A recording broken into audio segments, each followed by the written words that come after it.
الحمد لله وكفى وسلام على عباده الذين اصطفى أما بعد فأعوذ بالله من الشيطان الرجيم بسم الله الرحمن الرحيم لقد كان لكم في رسول الله أسوة حسنة عن علي بن ابی طالب رضی اللہ تعالی عنہ قال سألت رسول اللہ صلی اللہ علیہ وسلم عن سنته وقال المعرفة راس مالی العقل اصل دینی والحب اساسی والشوق مرکبی وذکر اللہ انیسی والثقة کنزی والحزن رفیقی والعلم صلاحی والصبر ردائی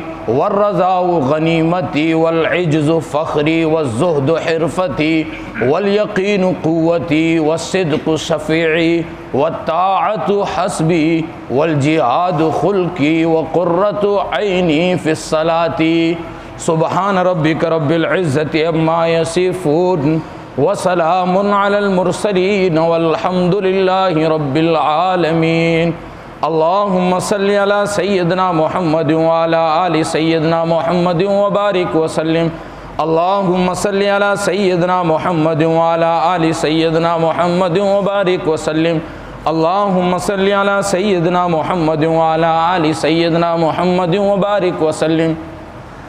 محترم بزرگوں اور دوستو، میں نے ابھی جو حدیث مبارکہ تلاوت کی، اس کو قاضی ایاز رحمۃ اللہ علیہ نے اپنی کتاب الشفاء کے اندر نقل کیا ہے، اور اسی حدیث پر پیر ذوالفقار احمد نقشبندی صاحب نے 17 بیانات جمعے کے فرمائے ہیں، جو کہ حضرت کی کتاب انمول حدیث کے نام سے ملتی ہے۔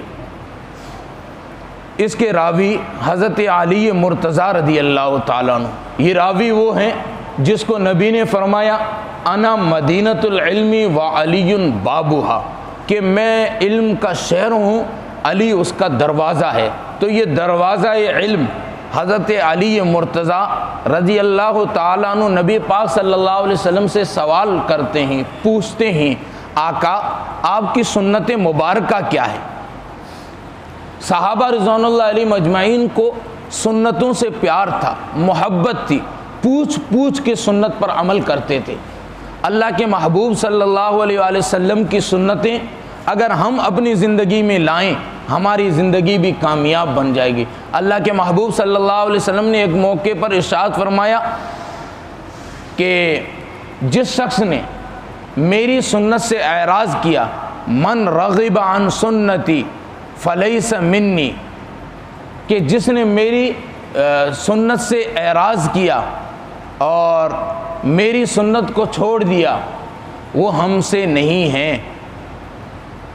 اور ایک موقع پر ارشاد فرمایا من تمسک بسنتی عند فساد امتی فلہ اجر 100 شہید، کہ امت میں جب فساد ہو، امت میں جب بدعات ہو، امت کے اندر بدعات خرافات یہ سنت کی جگہ لے لیں، اس وقت کوئی دیوانہ اٹھے اور محبوب صلی اللہ علیہ وسلم کی سنت کو زندہ کرے کہ برادری نے جو کہنا ہے کہے، لیکن میں اپنی شادی بیاہ میں، اپنی موت غمی میں میں وہ کام کروں گا جو میرے محبوب نے کیا ہے، تو من تمسک بسنتی عند فساد امتی فلہ اجر 100 شہید، اس کو 100 شہیدوں کا ثواب ملے گا۔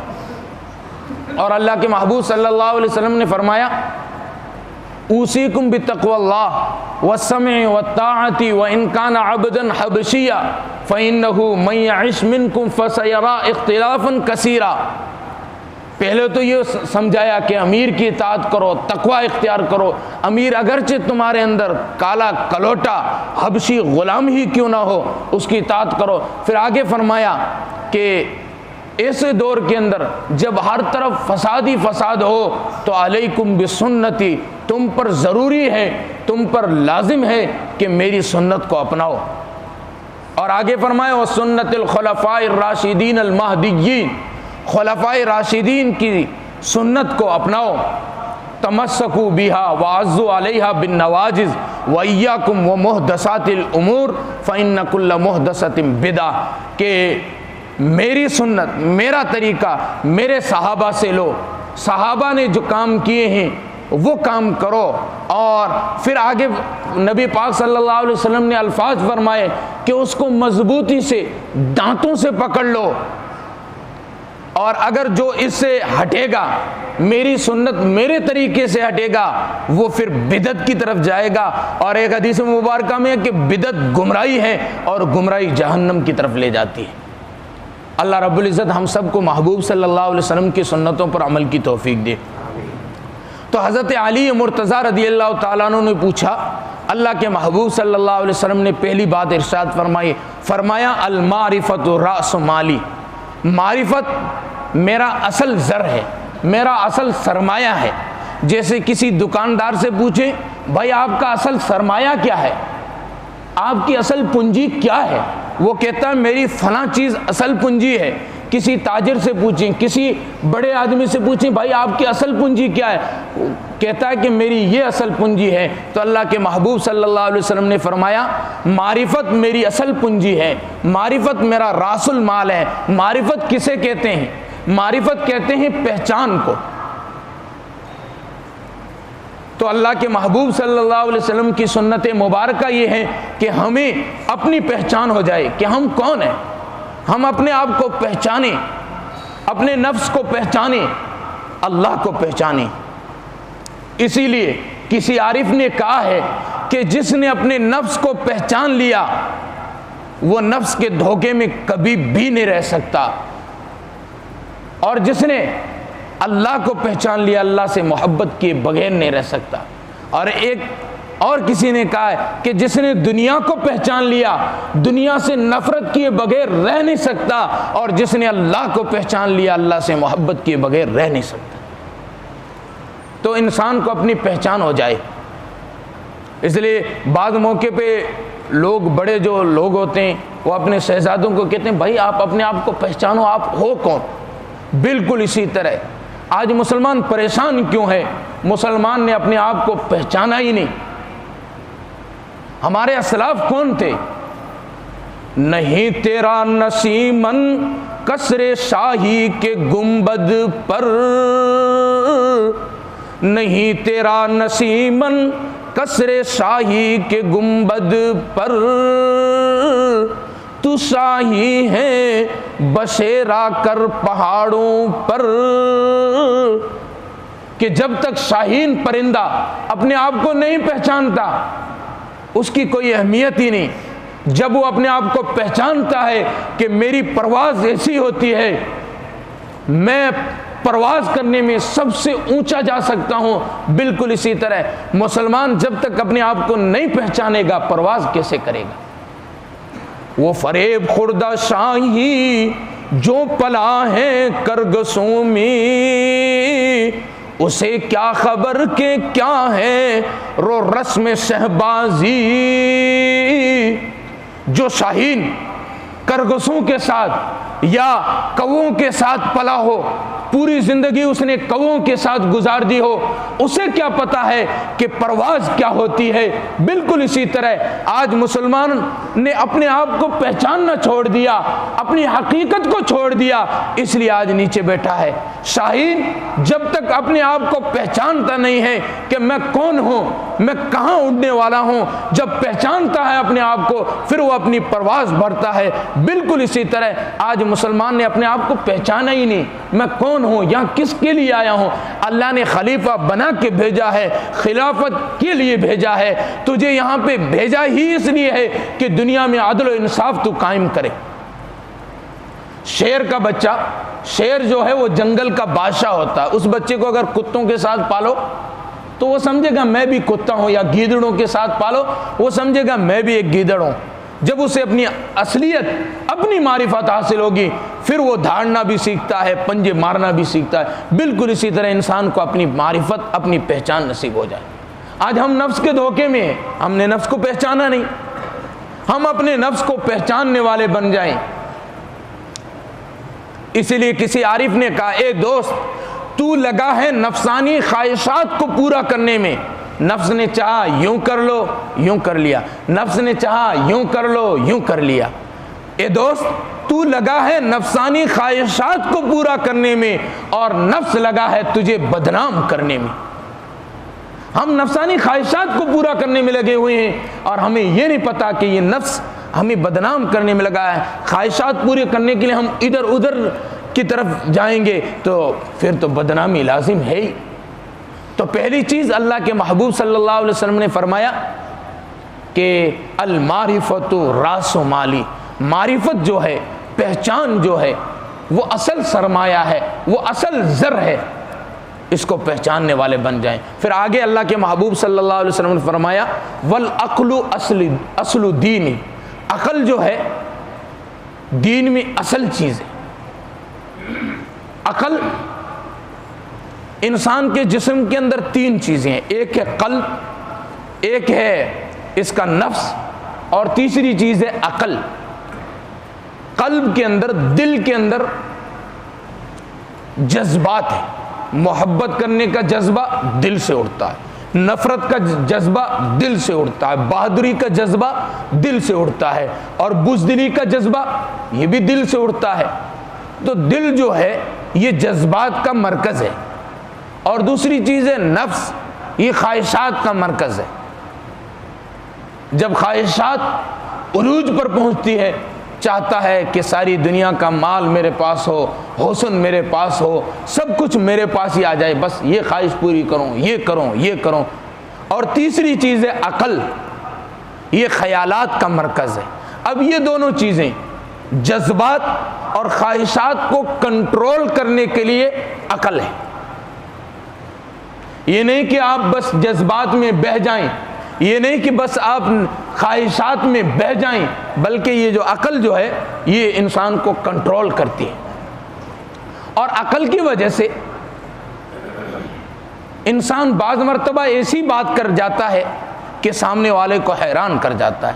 میں نے ایک بار چند ہفتے پہلے بیان کیا تو اس پر میں نے چند مثالیں دی تھی کہ انسان عقل کی وجہ سے ایسی گفتگو کرتا ہے کہ سامنے والے کا دل جیت لیتا ہے.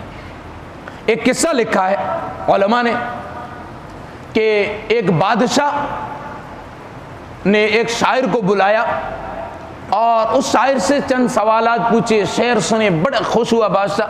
بادشاہ نے اس کو انعام میں گھوڑا دے دیا. اس شاعر کا نام انوری تھا. وہ شاعر گھوڑا لے کے گھر پہنچا اور خدا کی قدرت کہ وہ گھوڑا رات کو ہی چل بسا. یہ واپس صبح دربار میں حاضر ہوا. بادشاہ نے پوچھا گھوڑے کا کیا بنا؟ اب یہ یوں ڈائریکٹ کہہ دیتے مر گیا تو بادشاہ ہو سکتا ہے اسے سزا دیتے کہ تو نے خیال نہیں رکھا.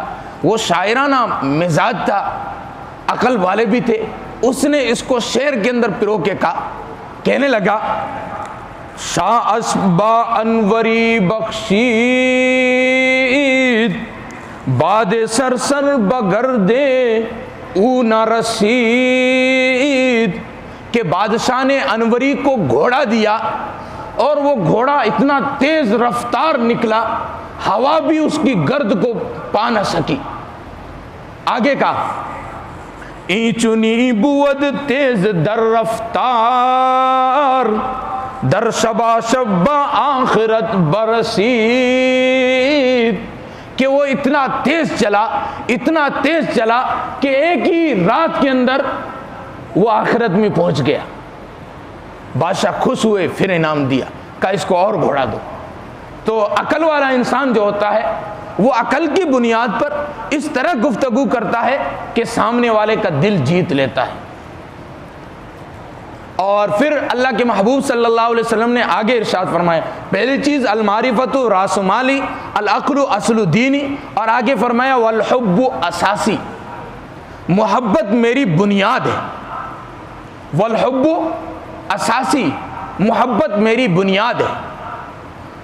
اور دیکھیں ہم دنیا کے اندر باپ کو اپنی اولاد سے محبت، ماں کو اپنی اولاد سے محبت، ایک چھوٹی سی چڑیا جو ہوتی ہے اس کو بھی اپنے بچوں سے محبت ہوتی ہے.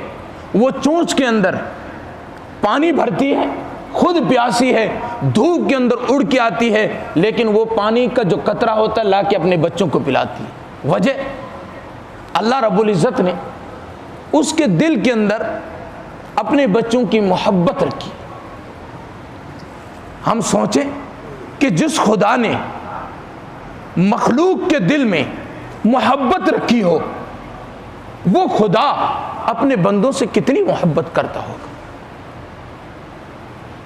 وہ خدا اپنے بندوں سے کتنی محبت کرتا ہوگا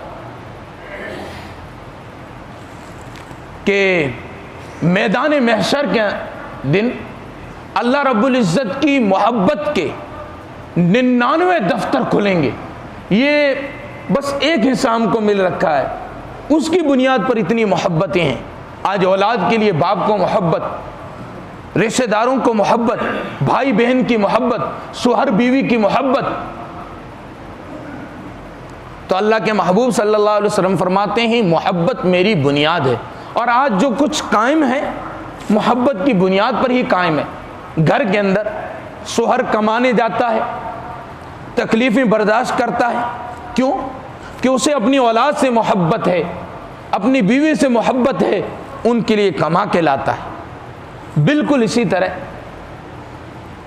امتی کو نبی سے محبت، وجہ کہ نبی پاک صلی اللہ علیہ وسلم کے ہم پر احسانات ہیں۔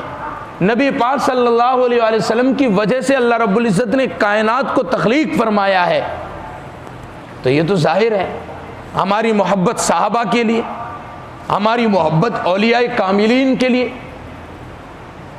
تو آج سب کچھ جو قائم ہے محبت ہی کی بنیاد پر ہے۔ تو اللہ کے محبوب صلی اللہ علیہ وسلم فرماتے ہیں محبت میری بنیاد ہے۔ ہمیں صحابہ سے محبت ہے، اولیاء سے محبت ہے، جبھی تو انہوں نے جو دین ہم تک پہنچایا ہم نے ان پر اعتماد کیا۔ آگے فرمایا وَالشَّوْقُ مَرْكَبِي، شوق میری سواری ہے۔ آج ہم نماز کیوں پڑھتے ہیں؟ ہمیں شوق ہے کہ اللہ رب العزت کا دیدار ہوگا، اللہ ہم سے خوش ہوں گے، ہمیں جنت ملے گی۔ بس شوق ہی کی بنیاد پر تو یہ سب کچھ ہو رہا ہے۔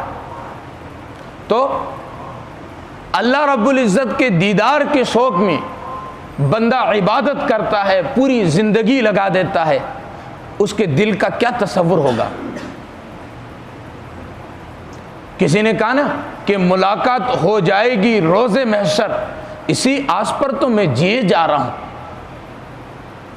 تو آج ہم جو عبادات کرتے ہیں یہ شوق ہی کی بنیاد پر۔ اللہ کے محبوب صلی اللہ علیہ وسلم نے فرمایا وَالشَّوْقُ مَرْكَبِي، شوق میری سواری ہے۔ اب یہ شوق غلط چیزوں کے بارے میں نہ ہو، بلکہ اللہ رب العزت کی محبت کا شوق ہو، اللہ رب العزت کے دیدار کا شوق ہو۔ کہتے ہیں کہ ایک بزرگ سلسلہ عالیہ نقشبندیہ کے ایک بزرگ تھے،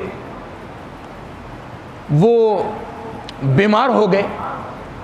ان کی بیٹی جن کا نام فاطمہ تھا، جب وہ بیمار ہوئے اس بچی کو نہیں پتا کہ ابو آخری وقت پہ ہیں، وہ باپ کے پاس آئی، سینے پہ چڑھی، کہنے لگی ابو مجھ سے بات کریں۔